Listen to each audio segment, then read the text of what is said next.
Eu estava largada no meu sofá novo, naquele pequeno apartamento que consegui alugar há quase 6 meses, desde que saí de casa e nunca mais olhei para trás. O celular vibrava sem parar, insistente como se fosse algum bando de vespas irritadas, trazendo de volta a lembrança de tudo que jurei deixar para trás.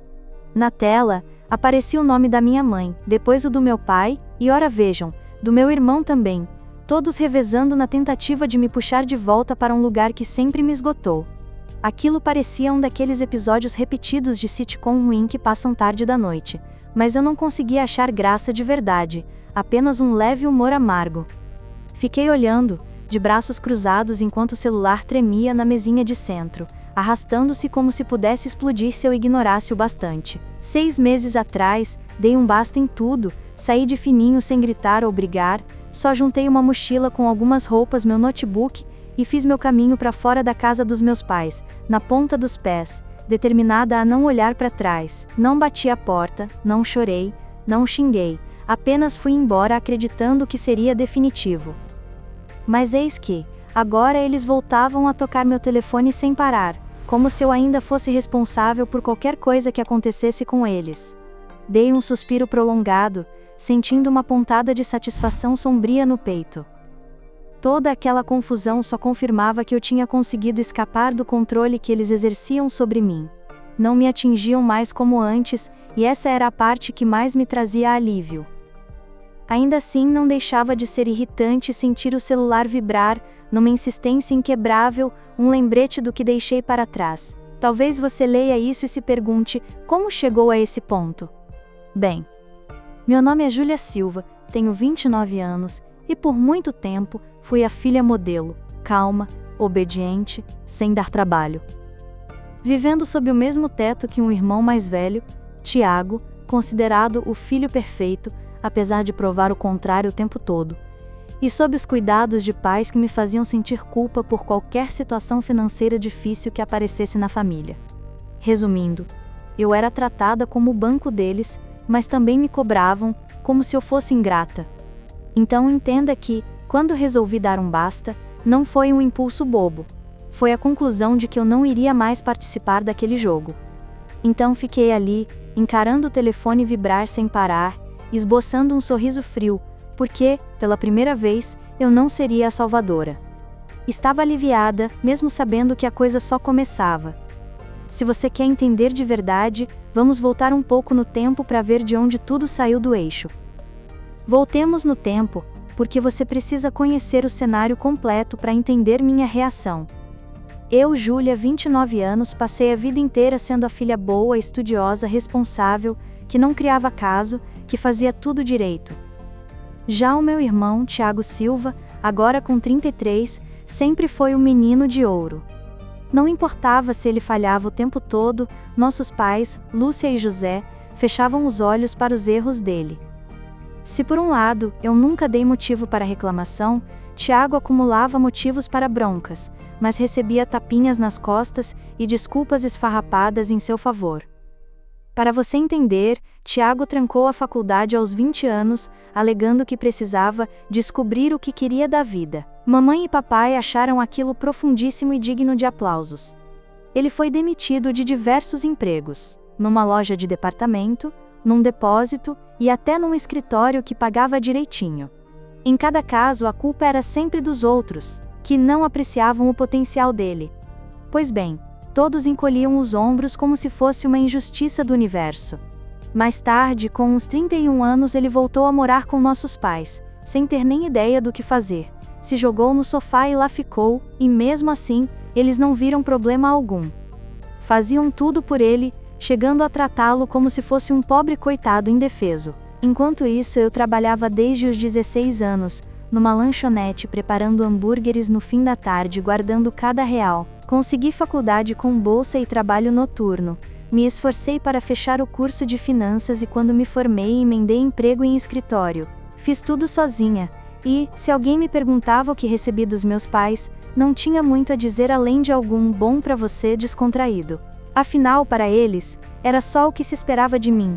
Ser madura, sensata, independente. Lá em casa, amor vinha com preço, nunca de graça. Desde cedo percebi. Quando queriam, usavam o laço familiar como chantagem emocional. Minha mãe, Lúcia, era mestre em drama. Quando eu aparecia, ela suspirava. Ai, filha, tá tudo tão difícil ultimamente, com a voz embargada, de quem está pronta para chorar. Papai, José, dava aquela complementada suave. Pois é, o Tiago ainda está se reencontrando, sabe como é, né?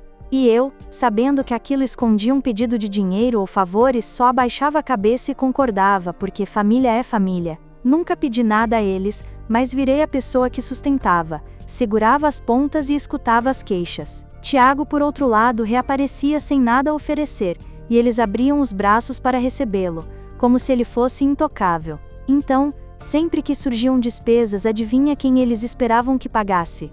Eu. Sempre eu. Por quê? Porque eu era a filha responsável, com algum dinheiro, enquanto Tiago vivia fazendo asneira ou se lamentando.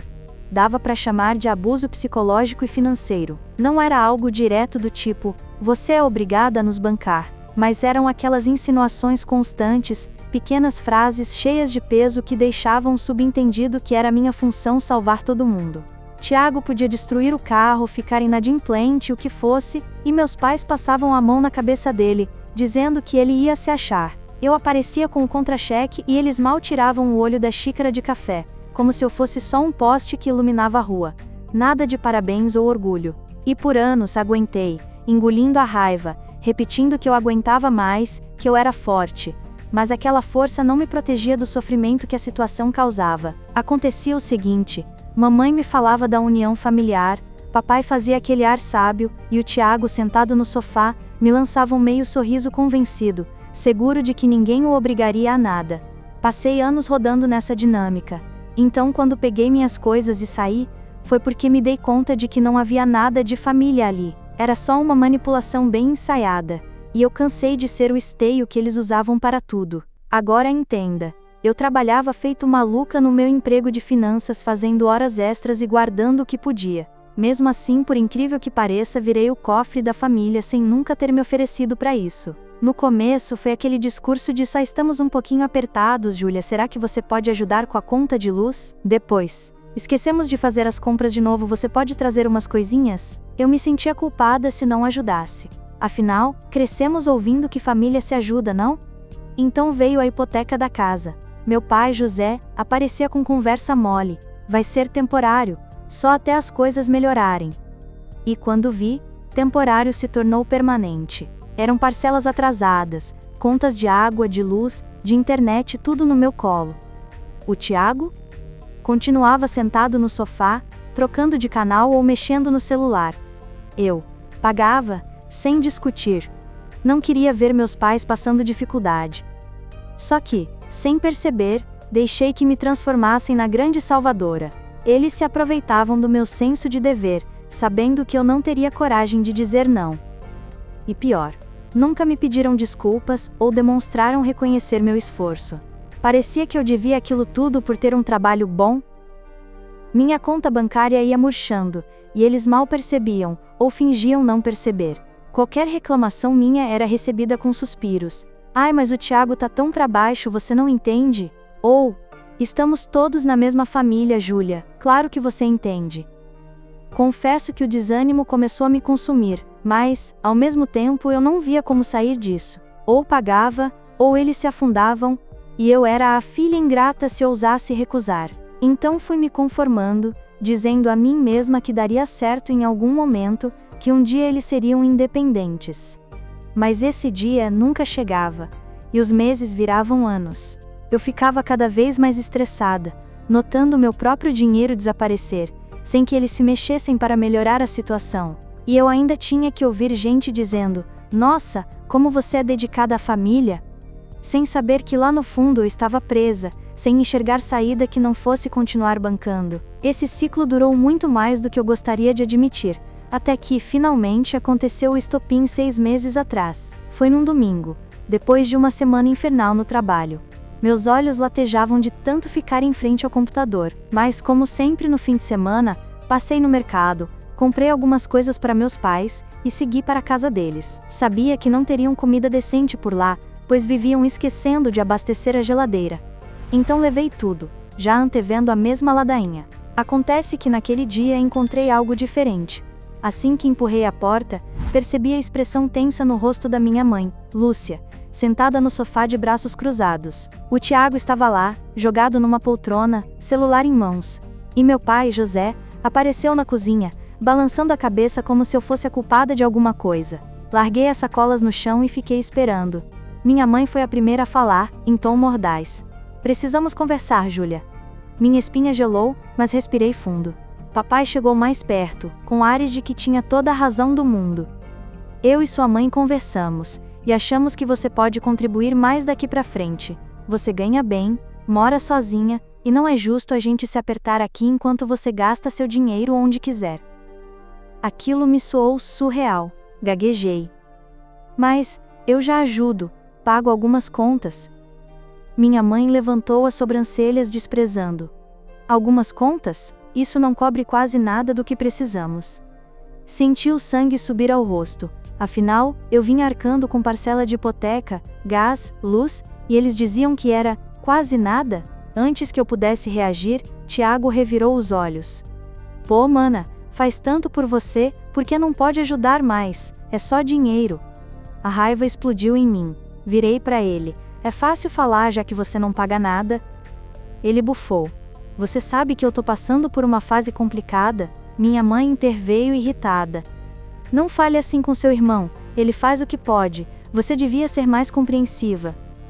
Eu quase ri, incrédula.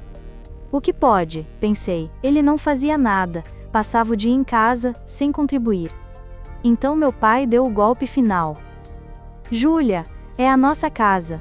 Se você fosse uma boa filha, assumiria a responsabilidade de vez. A gente não tem condições de bancar tudo. Senti algo se romper dentro de mim. Foi como se anos de frustração e mágoa saltassem para fora. Respirei bem devagar. Então vocês querem que eu assuma a hipoteca, as contas todas enquanto o Tiago fica aqui deitado, e acham isso normal? Minha mãe me olhou como se eu fosse louca. A gente pensou que você quisesse ajudar, porque família serve para isso. Apontei para o meu irmão. E o Tiago é parente de quem, então? Ele não faz parte da família? Por que não ajuda também? Tiago levantou do sofá, impaciente. Você só sabe reclamar. Eu não tenho dinheiro agora, tá? Falei com dureza. Mas usa o meu, não é? Você já parou para pensar que pode estar me afundando junto? Minha mãe se ergueu batendo o pé. Se sair por essa porta, não volte nunca mais. Por um instante tremi. Mas senti uma calma estranha tomando conta. Peguei minha bolsa, encarei minha mãe e disse simplesmente: então tá. Tô saindo. Virei as costas e caminhei até a porta. Nenhum grito, nenhum esbravejo de última hora, só eu indo embora. Naquele momento o ar fresco lá de fora bateu no meu rosto e senti uma leveza que há anos não experimentava. Foi como tirar um peso gigantesco das costas. Assim começou minha fase de liberdade. Aluguei um apartamentinho simples, mas meu. E vivi esses 6 meses sem correntes, ignorando ligações e mensagens. No começo, cada toque de telefone me enchia de culpa, mas eu aguentava firme e deixava cair na caixa postal. A cada semana sem atender, eu me sentia mais forte, porque percebia que minha vida não desmoronava sem eles. Muito pelo contrário, eu finalmente respirava. Até que, hoje, recebi a mensagem do meu pai: por que você não pagou a hipoteca esse mês? Como se eu ainda fosse obrigada a fazê-lo. Fiquei um tempo olhando aquela frase autoritária, lembrando que eles tinham me mandado embora e que eu, supostamente, não era mais bem-vinda. Senti uma pontada de satisfação amarga. Respondi: ué, vocês não disseram para eu não voltar mais? E, então, o celular começou a tocar de maneira incessante. Parecia que tinham dado o alarme de incêndio na família. Deixei o aparelho vibrar por um tempo, só observando a tela pipocar com o nome da minha mãe, do meu pai, do Tiago, tudo ao mesmo tempo. Foi quase divertido, de um jeito torto, perceber o pânico deles. Por fim, decidi dar uma olhada nas mensagens. Mamãe escrevia: como você pode fazer isso com a gente? O banco ligou, estamos atrasados. O papai dizia: Júlia, isso é sério, podemos perder a casa. E Tiago, sempre ele: sério, mana, você vai deixar isso acontecer só para provar um ponto? Foi impossível não soltar uma risada seca. Porque passei anos pagando aquilo e, no segundo que parei, tudo ruiu. decidi investigar por conta própria, em vez de discutir. Liguei para o banco, inventando que eu costumava ajudar meus pais com as parcelas e que queria saber se estava tudo em ordem. A atendente me deixou esperando, depois voltou.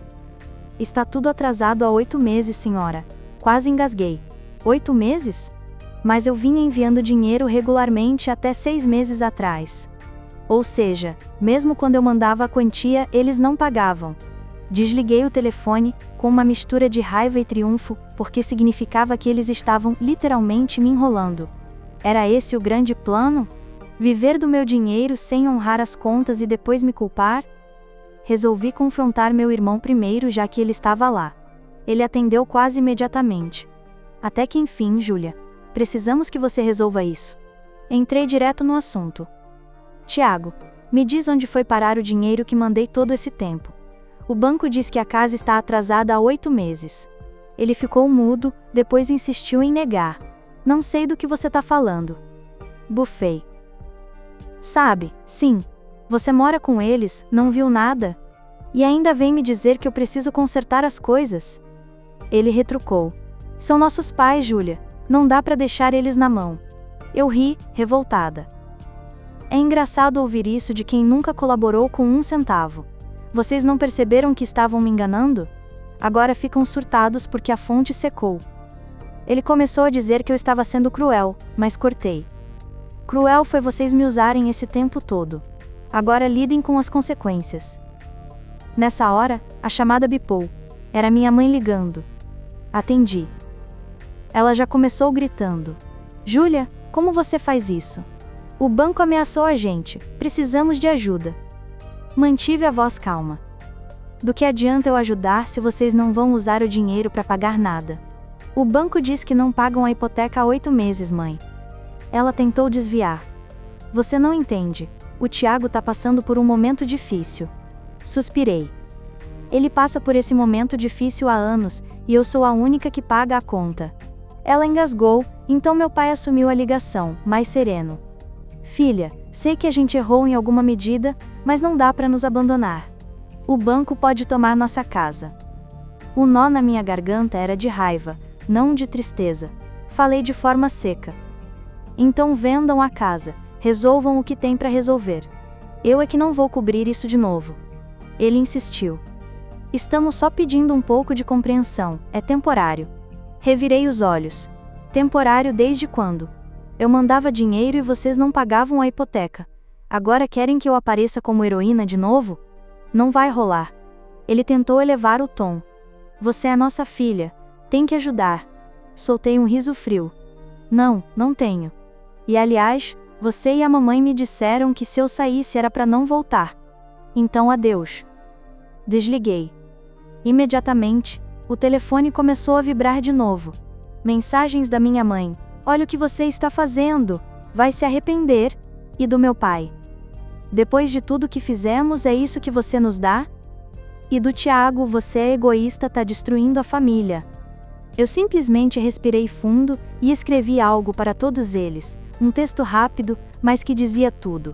Parem de agir como se eu fosse culpada pelos seus erros. Tiveram meses, aliás, anos, para acertar isso. Chega de me usar como tapete. Virem-se. Mandei e desliguei o celular de novo, me recostando no sofá. Foi a sensação mais próxima de alívio que já senti. Um silêncio gostoso, sem pressões, sem promessas vazias, sem culpa. Eu era, enfim, livre. Ainda assim, uma pontadinha me incomodava, como se algo quisesse me puxar de volta. Porque eu sabia que eles continuariam implorando, ameaçando, choramingando, mas decidi que ia manter a postura. Dessa vez, não deixaria a culpa me dominar. Se eles perdessem a casa, não era por minha causa, e sim pelas próprias mentiras. Também sabia que em algum momento, talvez eu vacilasse e pensasse, fiz tudo certo mesmo? Mas naquela hora não existia arrependimento, só paz. Então estou aqui, narrando o que aconteceu, porque, se você chegou até aqui, talvez esteja curioso para saber se eu me arrependi, ou se fui longe demais. Sabe, ainda estou me perguntando se não devia ter tentado outra saída, alguma negociação, alguma conversa intermediária. Mas, depois de tudo que passei, era óbvio que eles não respeitariam limites. Se eu voltasse atrás, em pouco tempo estaria pagando tudo de novo. Então acho que fiz o certo, mesmo que doa admitir que minha própria família me empurrou a isso. Passei anos me sacrificando, pagando contas sem receber nenhuma gratidão verdadeira. Agora escolhi viver para mim, sem levar nas costas o peso que eles largavam. Se no futuro vou me sentir culpada, não sei. Por enquanto, me sinto aliviada por ter cortado o cordão que me prendia a um barco afundando. Talvez eu nunca supere completamente, mas já é melhor do que continuar sufocada. E aí? Você acha que eu fui dura demais deixando que enfrentassem o próprio caos? Ou acha que foi justo, já que não havia outro jeito de me libertar? Honestamente, quero saber, porque sua perspectiva pode me ajudar a enxergar as coisas de um ângulo diferente. De qualquer forma, essa é a minha história, e neste momento, não me arrependo de ter dito basta.